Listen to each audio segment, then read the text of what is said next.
there's all this psychology going on that the AI agents are kind of playing with. And I think that's a big part of what you're getting at here. We must know our vulnerabilities. No human wants to be hackable, but we get the idea that digital addiction is an issue. We're just these squishy mammals who have been unleashed in a very complicated world. The public didn't care about AI 3 years ago. I remember giving talks in this period and deleting slides that said AI on them because I knew that you couldn't talk about that. What are we facing at this point? I think one of the most present dangers is when AI becomes a participant in our culture. The search engine, no matter how sophisticated, is bringing you things that other people made. When you synthesize, you are changing the content. The problem is when we pit a machine against our biological systems in a fight over our emotions. And we've seen time and time again, corporations, they'll do something until somebody stops them. What is this threat? What is going to happen? And what I say is facing us is truth collapse. It's the meta crisis that will make or break all the others.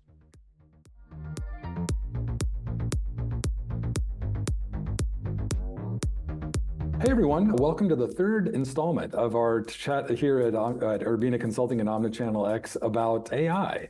Here with Naz Urbina, of course, and today we're going to pick up, last time we left off, one of the concepts that's come up over and over again is this notion of thinking fast. Obviously in the title of Daniel Kahneman's famous book, but it shows up in a lot of ways in this world. Can you elaborate on that, Naz?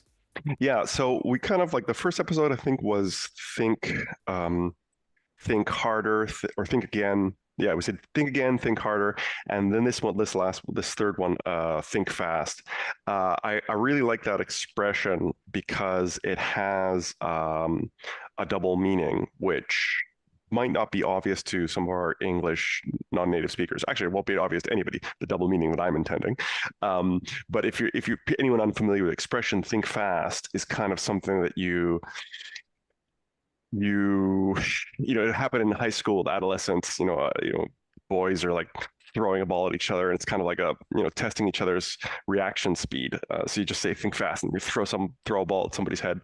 But I'm also using it as a metaphor of the impending threat that we're talking about in these episodes, that we have to think fast, and we also have to realize that there is a threat incoming, and that's kind of what this episode is about. Is a little bit of that warning, a little less aggressively maybe than we used to mean it in high school, but definitely the idea of that we need to wake up, and we need to wake up in a hurry to something that's coming in fast and hard. Yep, and that kind of hints at like humans are notoriously, like I'm thinking about, you traumatized me a little bit with the memories of middle school, but that notion of thinking fast is sort of like, it plays into, there's all this psychology going on that the AI agents are kind of playing with. And I think that's a big part of what you're getting at here, I gather, right? Yeah, absolutely. I think that we talked on the last one. I mentioned Skinner boxes. The Skinner box being a neuroscience concept where there is an intentional design in the app and tech world about creating addictive experiences.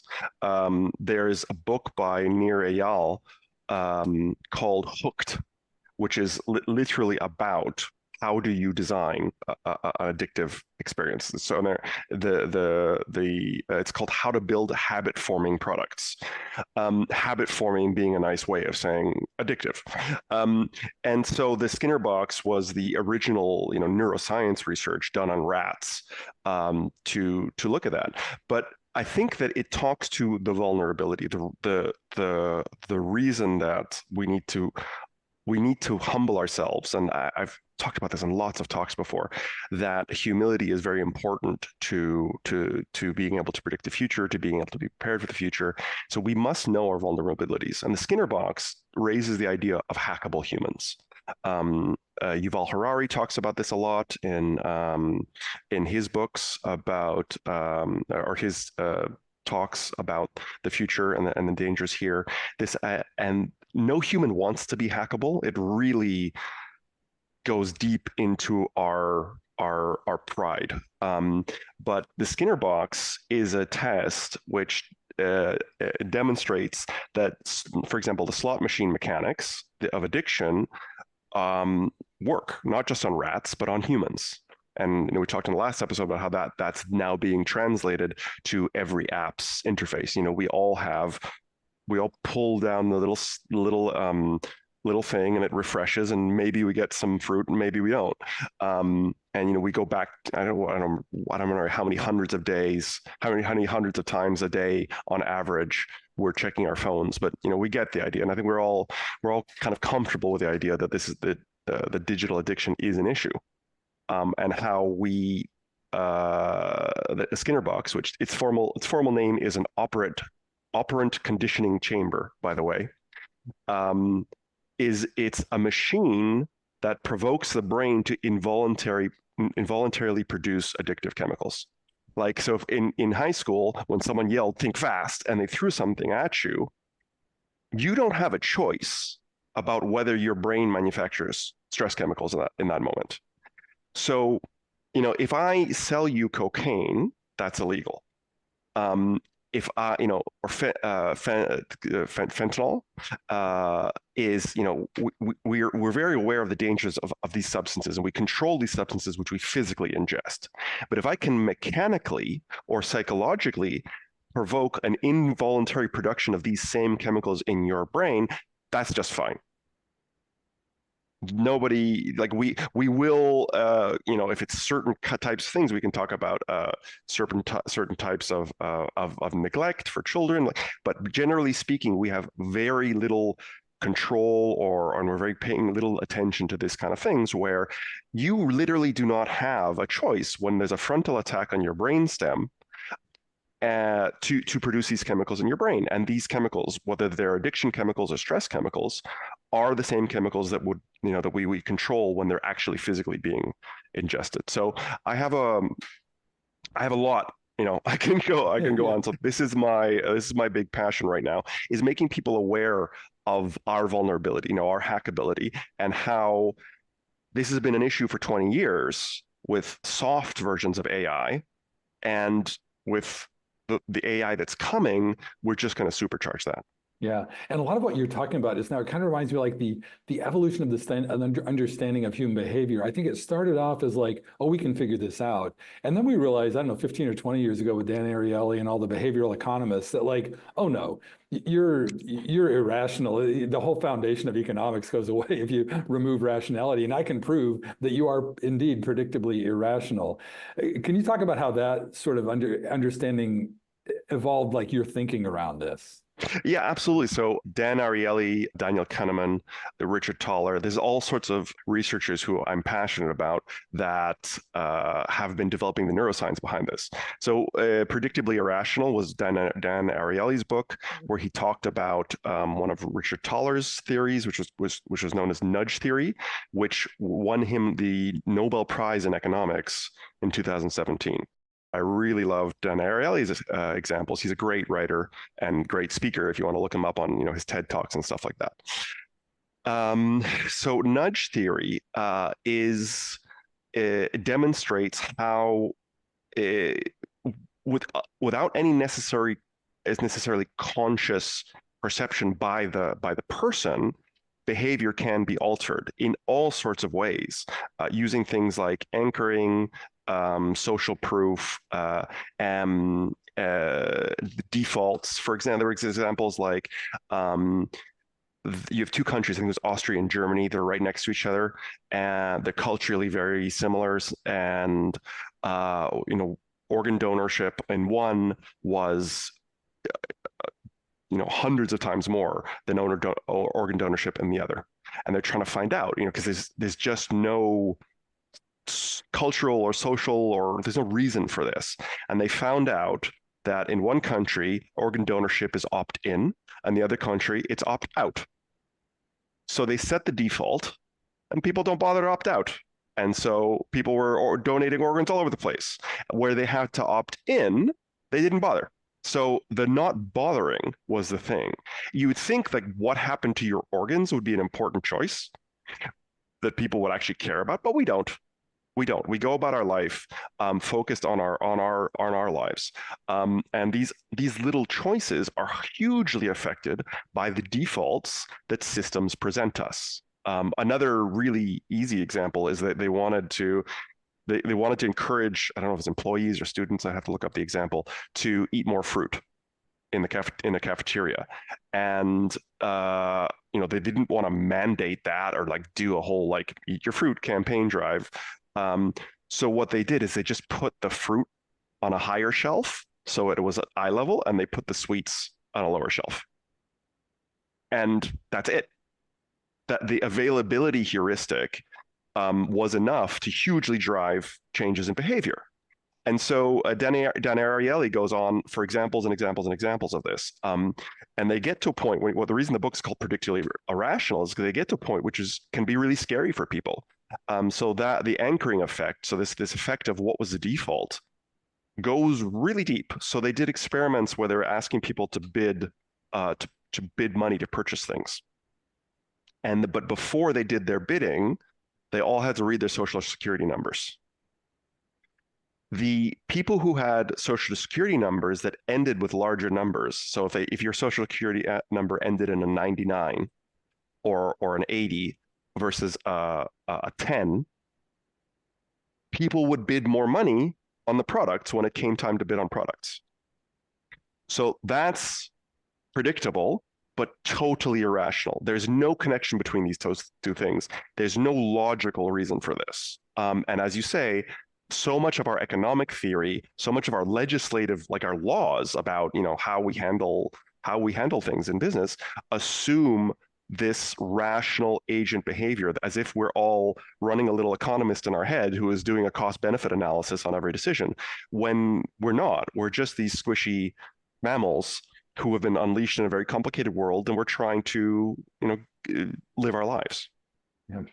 That image of squishy mammals, we're out we're trying to navigate the world, and now we're navigating it amidst this increasingly virtual world where a lot of those, because all these findings you're talking about are kind of good old-fashioned psychology, out in the world in labs and the places we're familiar with. And then we get into media like Facebook, like the way that came along, God, that's 15 years ago now that Facebook really came to prominence and has sort of like, anyhow, a lot of the subsequent discoveries around this have happened in milieus like that, like the Facebook environment, has been the place where this kind of. Can you talk? And I know we talked about a lot of stuff about social media in general and Facebook in particular, but there was some example you talked about Facebook. Yeah. So the Facebook example was the one where Facebook is assessing its own algorithms capability to understand people. And I think we talked about this in the last episode where they found out with X number of clicks, they could predict behavior better than certain benchmarks. So they would benchmark against, they would test the algorithm, and they would say, okay, if Larry was presented the choice between vanilla and chocolate, which would he go for? And if Larry was going to choose between voting yes on this proposition or no on this proposition, so they basically they would test the algorithm to predict what Larry would do, and then they would also test Larry's network. So they would actually interview your wife and your colleagues and your roommates and stuff like that. And they found out that Facebook, with anything around 100 clicks, is already getting past your own partner. I think it was 300 clicks. He's getting past your actual life partner in terms of knowing you. And so for me, this was the AAA, the AI awkward adolescence.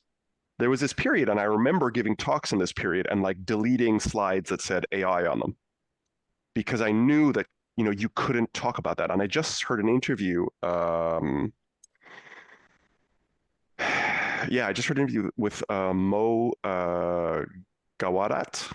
He was working at Google. And he was at a big in the Google AI space, and I think he left about 18 months ago.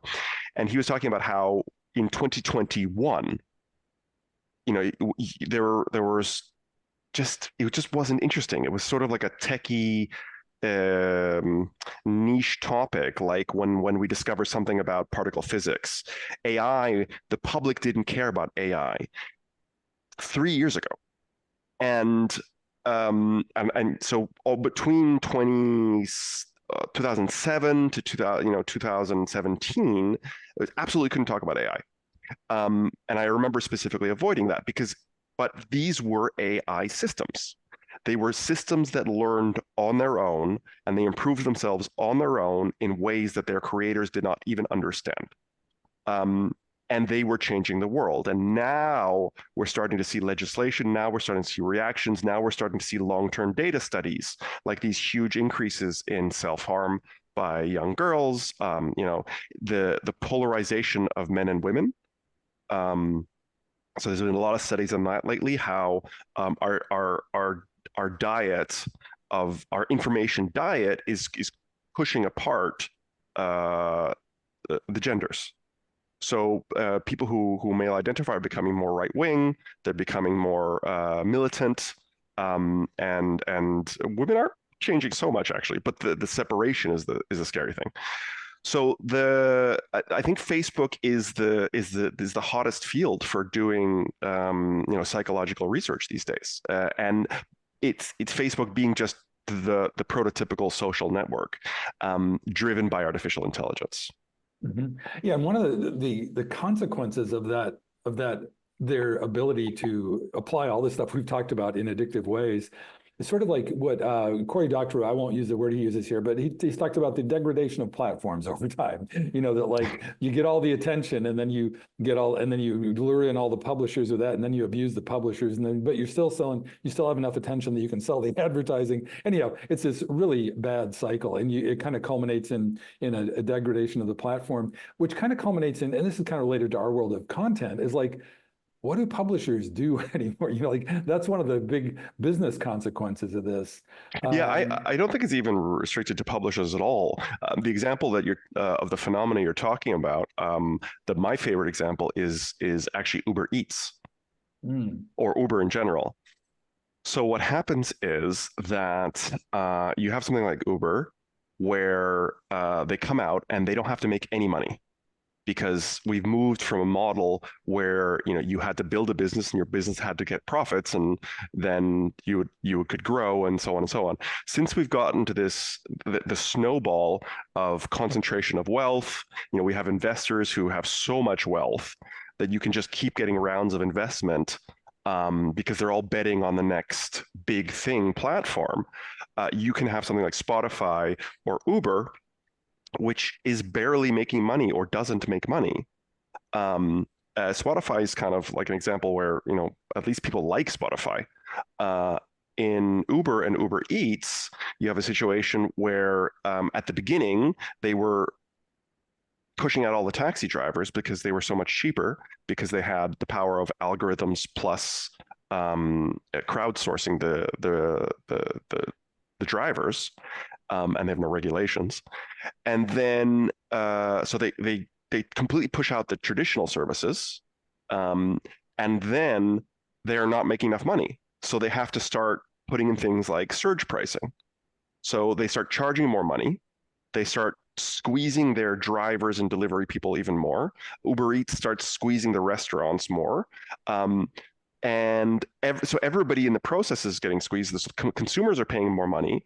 They're squeezing the service, so the quality of service goes down because they're trying to get closer to profitable. The suppliers are getting squeezed, and they're giving more money, and all the money is just being funneled up to the shareholders. And Uber is not profitable. So nobody in the chain is successful or doing anything positive. And this is one of our, so we were talking about individual psychological hackability. This is systems level hackability. We've created this monster in this millennia of businesses which do nothing for anybody. They come in, they crush the original institutions or suppliers. They get all these customers. The customers start then getting a terrible service. The suppliers who are forced to be involved because otherwise they can't access the market anymore are getting hammered, and getting their profits taken away, and the business itself is not profitable. So all that's happening is we've made these machines which suck money out of the bottom and push it up to the investing class, but we can't escape. because we're all used to it now. Like anything comes out, we're like, what do you mean I've got to pay for service? Everything should be free. I should get free recommendations. I should get free content. I should get free delivery.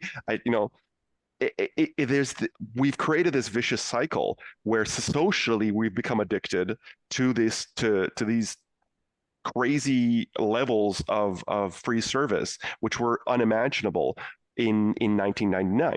Yeah. I'm feeling in that an analogy to that, the tick box and the difference between organ donation, Austria and Germany. It's like somewhere early on, you just opted into this whole thing, and boom, there you are complaining about your crummy Uber Eats dinner.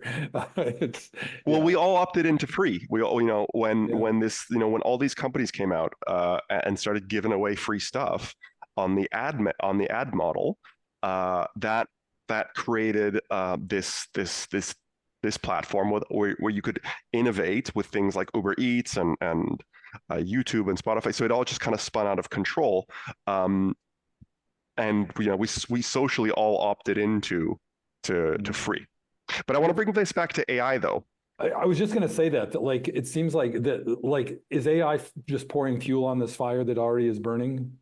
Yeah, so there's a couple things. Is that we are so accustomed to the speed of change. We're so accustomed to free, and we're so accustomed to AI being such an active participant. We didn't call it AI in the time. We didn't call Facebook or Spotify or Netflix. We didn't refer to them as AI, and we still don't actually. The generative AI has kind of taken over the term AI in the public consciousness. We're still ignoring those other more less obvious forms of AI. What I think has happened is in 2023, AI crossed the uncanny valley. So for those who are not familiar, the uncanny valley, that term uncanny valley, is like the valley between obviously artificial and getting so close to being real that it's kind of creepy. So they did this with, so for example, Pixar movies or animated films.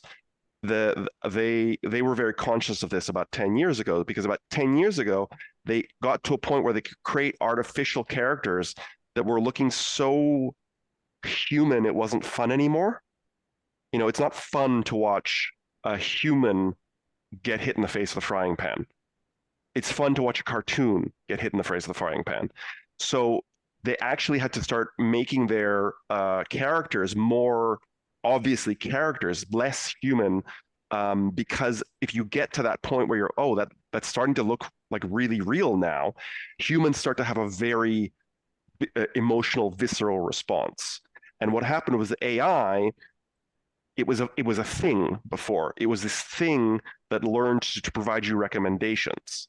And so it was kind of lost on the back end. We could just kind of forget about it. It was just like the plumbing of the internet. But now that those AIs have started to generate things, there's some technical changes between generative and recommendation AI. But the point is, these systems that can learn have also started to generate. And at the beginning, ChatGPT 1, 2, and 3, we didn't care. But then ChatGPT 3.5, people went, ooh, that's starting to look kind of human-y. And then ChatGPT 4 and now ChatGPT 4.0, it's absolutely crossed the uncanny valley to the point where we can't tell the images apart. The voices are starting to sound, basically dead on. And even the writing, I know all the content creators in the audience who will just, throw a rock at their device when I say this. There are many cases where the writing is getting human level as well. Maybe not marketing copy, but I can. I'm interested if you have any thoughts on this, but I can go into my favorite example. Yeah, no, as you're saying that, I'm reflecting on a number of conversations I've had recently where among people who the way Gen AI is getting into their workflows is they're having to do the writing part. They're still doing like the research, the human stuff, a lot of the other things. But to what you're saying, and this seems like a perilous juncture, that like this point where we've crossed the uncanny valley and there's capabilities like that, like I don't know, like, I think a lot of people misunderstand the consequences of that and aren't applying it right. I'm curious about your take on what awaits us on the other side of this valley. We've crossed the chasm. Yes. Here we are. What are we facing at this point? Yeah. So what we're facing at a point is, I think one of the first and most present dangers is when AI becomes a participant in our culture. When culture is, it's everything. It's what defines how we vote. It what defines what gods we believe in. It defines what we think is waiting for us in the afterlife. It defines who we feel that is an attractive person. Culture loads us with so much of us. It's so impactful on who we are and how we relate to each other. And we're unleashing these agents, these artificial beings who are going to participate in your culture. The minute you can write, speak, create music, create artwork, create social media posts, write essays, generate scientific papers, you're an active participant in culture.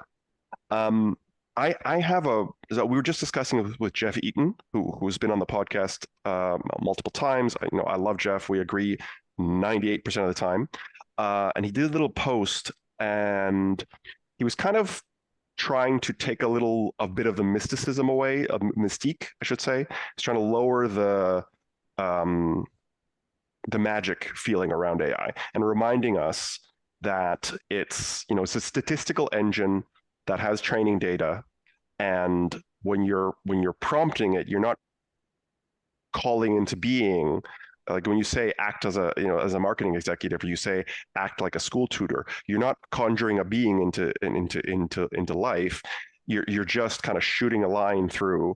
You're shooting a vector through a bunch of data that it's collected, and he made a comparison to us, which is accurate.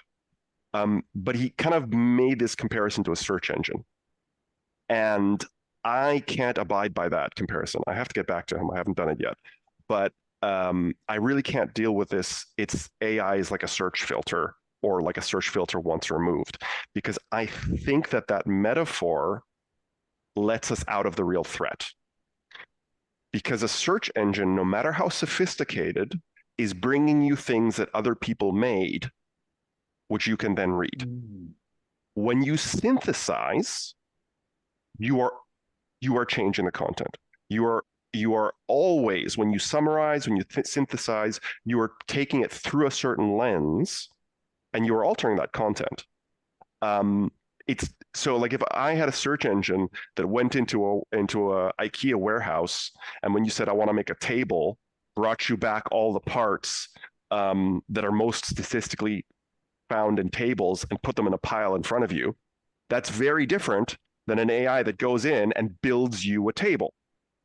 One is a thing that you can immediately operate with, that you're going to have an immediate reaction to, that you can interact with it and deal with that. I think it's definitionally different to have an AI synthesize a result artificially than it is for any level of search engine.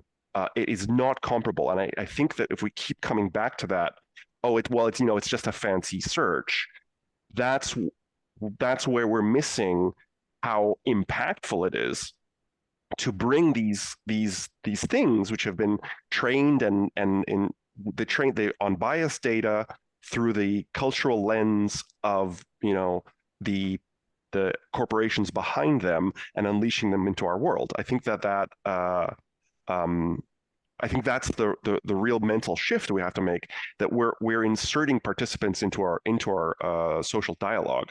We're not creating a better Google.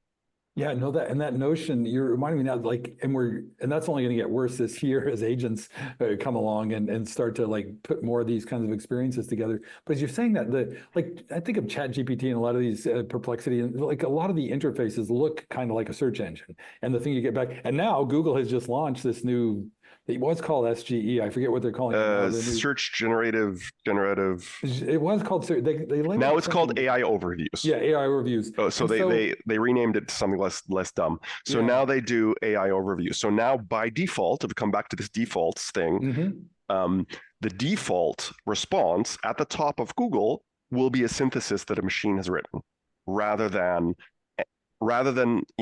I've extracted this sentence for you from paragraph 78 of this page because I think this is the best human written sentence. It's going to write the sentences, and I think that that's huge. I think that's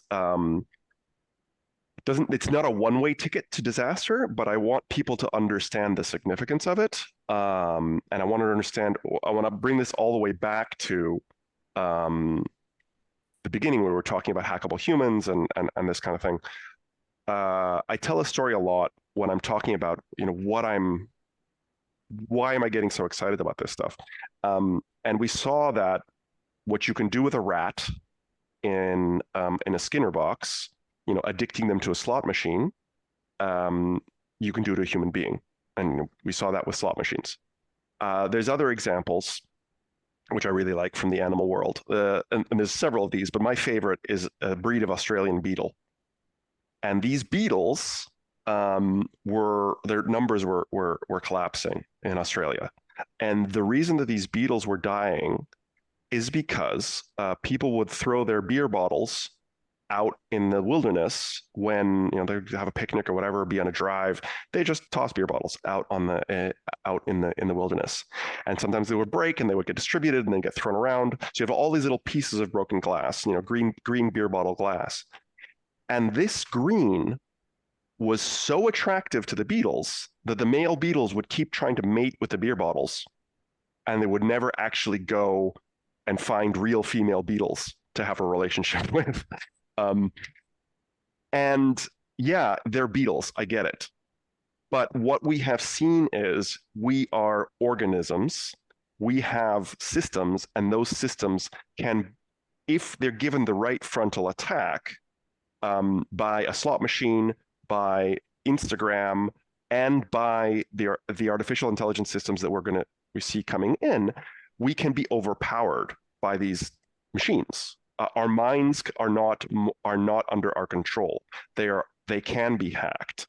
And this Scott Galloway is another guy who I really recommend checking out. Scott Galloway, he does a bunch of TED Talks. He's a professor, entrepreneur, generally a really good thinker.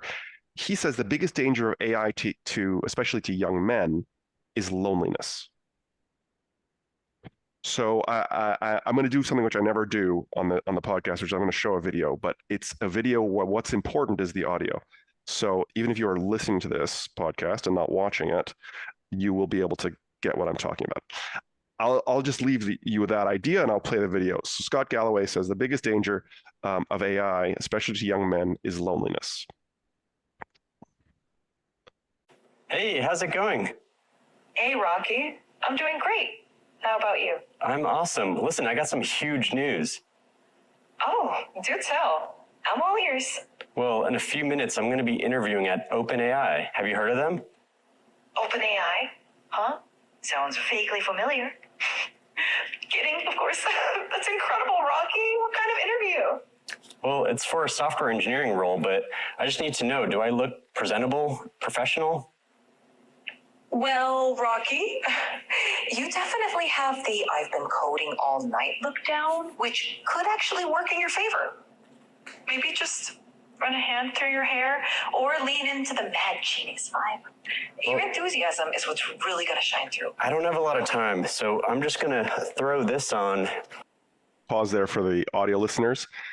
So I hope you got the context that, this guy's talking to an AI and he's told that he's preparing for an interview, and the AIs can see him, and so it's responding. So, but if you're listening to this, he's just put on a silly hat, and he's asked the AI, "Is this hat appropriate for my interview?" What do you think? Oh, Rocky, that's quite a statement piece. I mean, you'll definitely stand out. Though maybe not in the way you're hoping for an interview. Okay, I got it. That video or audio gives me chills because that was OpenAI launching their new artificial intelligence audio interface. Some people may have heard the headlines about they tried to get Scarlett Johansson to do the voice acting.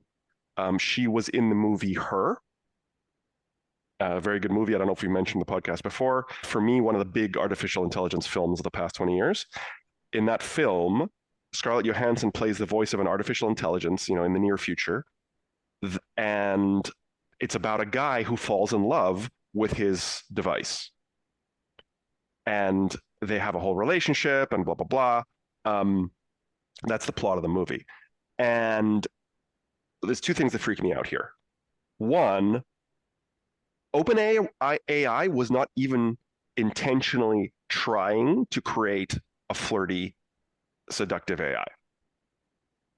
But they did anyway, because that's the kind of people they are, and that's the kind of people who run these companies, is that they heard that and they thought, oh, that sounds good. That sounds comforting, reassuring, pleasant. And they actually launched that as a piece of marketing material. I think that's insane. And it shows you how these companies are led by people who have blind spots. The other part of it is that they're actually using movies which were written to be warnings as examples. They're looking at films where the film is giving a warning. Don't go here. You are under threat. This is dangerous. And they're going, look, we built it. Isn't that great? Yeah. And then Sam Altman during the demo tweets a single word tweet, her. It was totally intentional. Yeah, exactly. It was absolutely intentional. There wasn't anything, mistaken about. And then Scarlett Johansson, this is like, we're recording this a day or two after Scarlett Johansson filed a lawsuit and gave him a cease and desist, and they changed the voice. Anyhow, she said shocked and angered. So the voice they had was called Sky. Scarlett refused to do it, and they launched it anyway. And she was getting contacted by friends and people in the industry going, did you do a voice for OpenAI? So it was, they just got an actress which sounded like her. I thought they couldn't be that stupid. And I actually posted on LinkedIn going, I think it's just a coincidence. I thought that they just chose that kind of voice, which is also what Scarlett Johansson sounds like. I thought that they just wanted that reassuring, maternal, yet flirtatious voice that is just going to suck in young men. And what I want to point out, that's OpenAI doing it unintentionally. When these same tools are open source or they're available to developers, they are going to be developing this intentionally. Engagement and time on app is still the way that these companies make money. And OpenAI, even when it was text, was being inundated when they created their app store. They were being overwhelmed by the flood of artificial girlfriends that you could just chat to by text. So when you can see them and you can hear them, and they are built using all of your social media data to be the optimal, perfect companion, even if you are trying not to. That is a very difficult ask. That's a very big lift. When a machine is being aimed at your emotions, it knows you better than anybody else in your life because it has 100,000 clicks and a million data points about you, and it builds itself visually, auditorially, conversationally, intellectually to be as attractive and engaging as can be. That's going to blow, social media addiction, app addiction, pornography addiction completely out of the water. And so for me, that's that demonstration that OpenAI just released is our first really public example of some of the dangers that are coming at us. Yeah, and that's like at a sort of personal psychological level for any number of people, that's huge. But there's bigger implications too, like the political implications of deep fakes and not just deep fakes, but just sort of old-fashioned propaganda, which can scale with these technologies. I know you've talked about some examples of that. Yeah, absolutely. So I think when you bring this in, we'll go again from the small to the big. So we talked we talked about the individual human being hackable and then societies being hackable.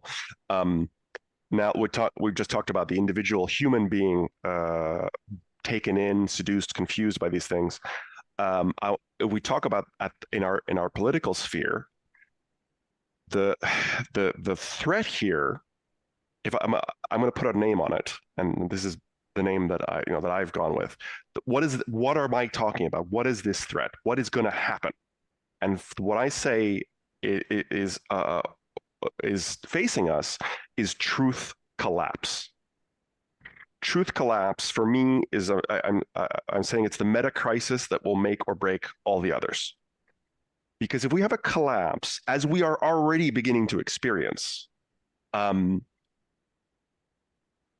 of what reality is, what is true and what is not, everything else goes away. You can't have a discussion about climate change when the minute you try to bring up any facts, someone goes, yeah, but I don't believe those because you got that from that source, and that source is corrupt by that, blah, blah. And I just saw on Facebook, and it's already happening. So there's concrete examples at the highest level. So there's a case. This was reported on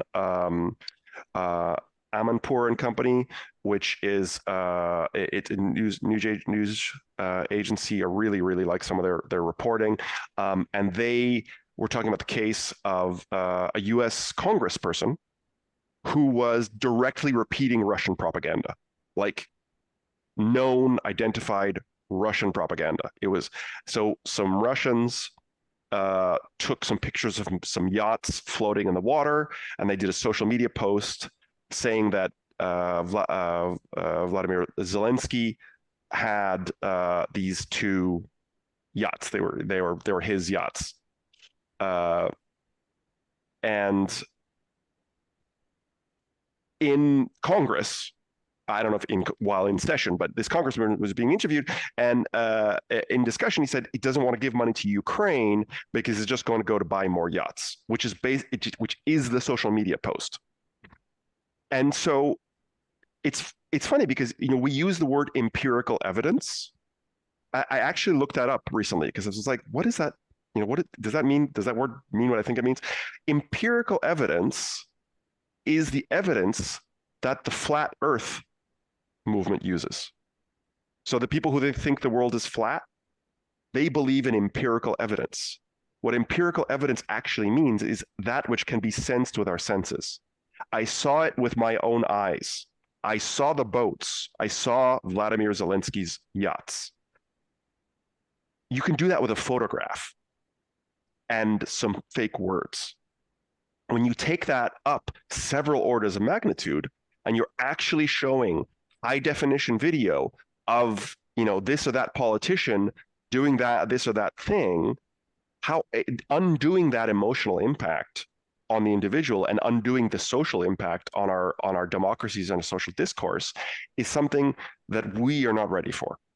So when truth collapses at the interpersonal level, and when we're using this technology to alter, when we send video messages to each other, when we're on dating apps, when we're when we're recording our blogs, and we're enhancing ourselves with real-time filters, we're attacking reality at every corner, and the result of this is a collapse of our shared sense of truth and our internal sense of truth.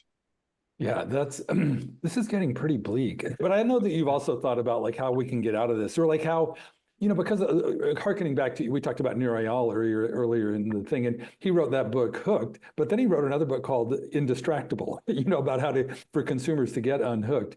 And I'm hoping you have something analogous, some way to address this crisis and this issue, and maintain some sense of actual reality and truth in the midst of truth collapse. Yes. Okay. So I hope that I scared the hell out of you so far. That's my intention, is to make people, yeah, job done. Mission accomplished. Okay, yes. I hope that you're uncomfortable. So I didn't have much positive to say actually until very recently. I was in New York last week, training a big pharmaceutical company in Manhattan, and I happened to have some time to spend with one of my best friends from school, who is a lawyer, and his wife, who works for the United Nations, works a lot with digital governance, and on policy making. So they were a perfect people to kick all these ideas around with. And we established what is the actual danger? What is the criteria to identify a problem that is contributing to truth collapse? And I said it, but I'll be more explicit. I think that the problem is when, to summarize everything I've said so far, the problem is when we pit in direct opposition a machine against our biological systems in a fight over our emotions. So AI systems should not be able to directly target human emotion. You should not, as far as I'm concerned, be able to drag me away from what I'm doing, drag me out of my space, away from my objective, towards another objective. So this is, for me, this is the difference between search and search with ads, recommendation algorithms versus simple search.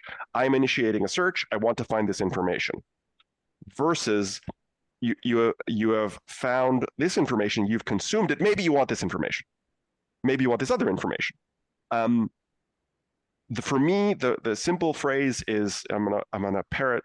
I'm sorry if this sounds a little bit Donald Trump. Make tools tools again.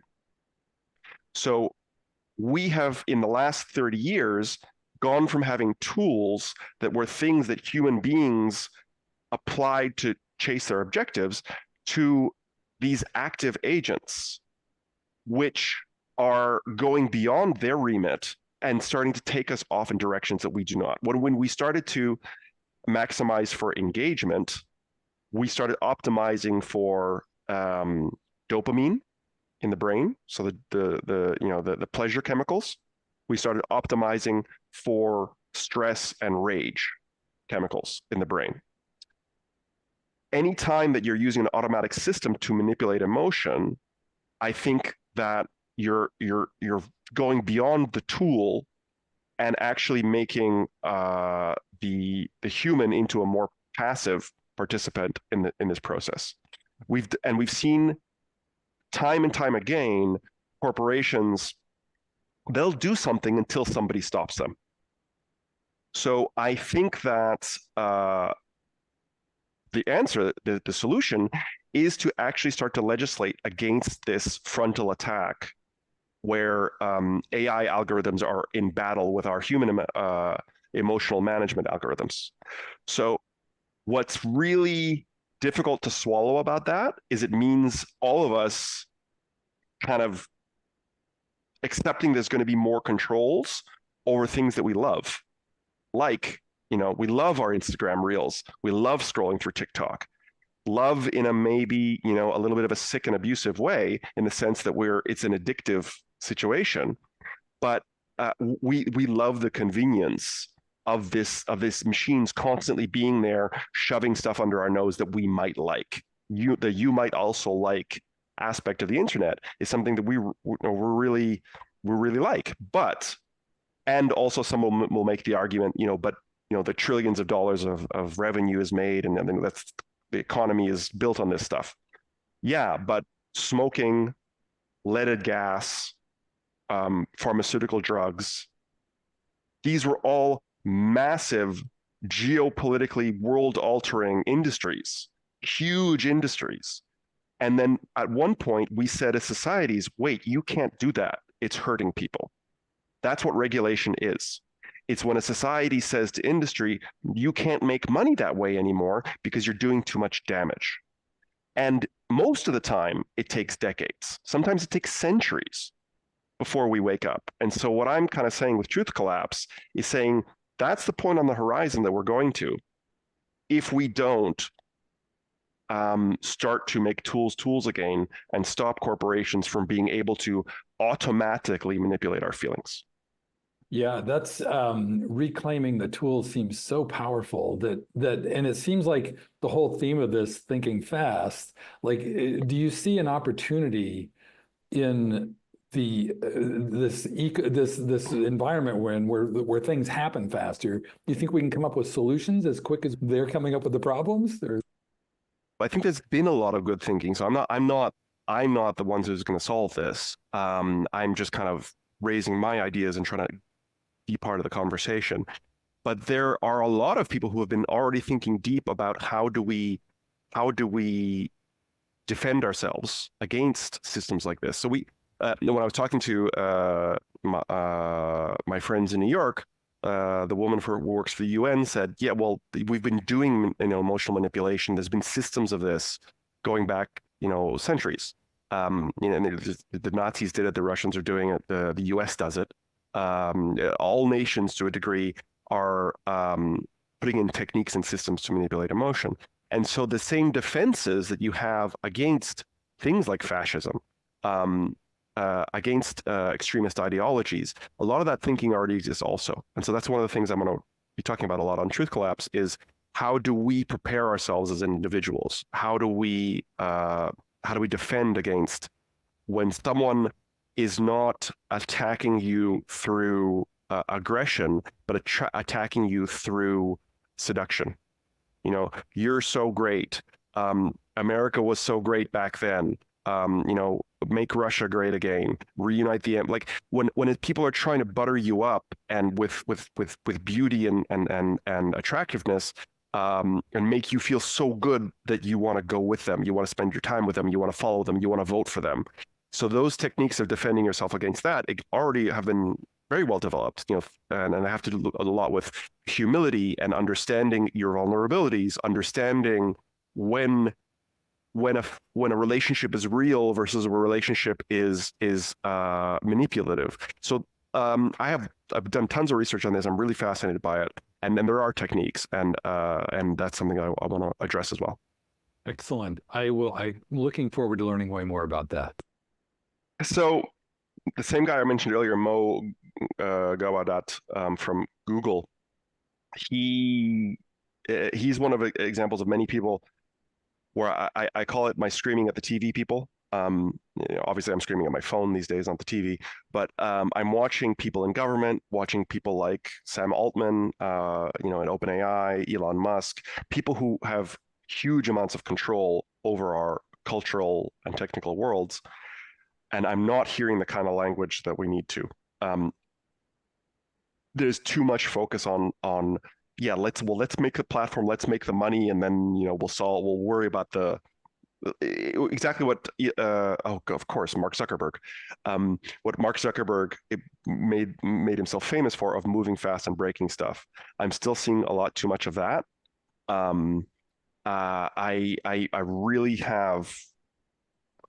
So the reason I brought up Mo Gawadat is he said that we are going to go through a transitional period. So I'm not going to say that it's not going to be difficult. But the sooner that we start talking about what's on the other side of that, the shorter the transitional period will be. So no, I don't think we're going to come up with legislation. I don't think we're going to accept these changes fast enough to prevent some very negative impacts. But the reason that I'm kind of launching this Truth Collapse concept, and the reason I wanted to do this whole mini series was all leading up to this point of raising the flag and trying to gather people's minds. I think that some of the people who follow this podcast are very clever people, and I want to start making connections. I want to start having this conversation. Let's think 3 steps ahead, not just how can we make some money with AI, but how can we make money with AI? Because that's inevitable that we want to do that. How can we make money with AI with a more rational discussion about what has to change for AI to actually be safe? And right now, yeah, most of the discussion I'm seeing from government and the tech community is not in the right direction. There are a few. Mo Gawadat's solution was that we should all be nice to each other on social media so that the AI, yeah, you're already smiling. Yeah. we should all be nice to each other so that the AI will learn that humans like to be treated nicely, which I think is one of the dumbest things I've ever heard a brilliant person say. And then, other people were like, well, just let them take over and then we'll just give everyone universal basic income, which again, we talked about that in previous episodes, just ignores everything. So I'm not seeing the solutions yet. So this is a call to action. And put me in touch. If you're listening to this and you've heard other people who you think are thinking in the right direction, put me in touch. I want to get them on the podcast. I want to start having this discussion. I'm actually launching a site called truthcollapse.com. Where I will be doing more podcasting on this topic. I'm going to be doing more writing on this topic, and I'm looking to connect with people who can have this conversation about how do we avoid truth collapse, or how do we mitigate it as soon as possible by putting tools back in their place. Nice. Well, I'm looking forward. It's been so fun kicking off this whole conversation, these 3 episodes. Is there any, before we wrap though, is there anything last you want to say? I mean, that's a great call to action. Anything else, especially final words of hope and optimism before we wrap up? Yeah, well, the solution comes from having the right conversation. And so for me, the fact that it took me months. I've been thinking about this for 2 years, and it took me until 2 weeks ago to actually be able to articulate what do I think is the actual problem and what could be a solution to that.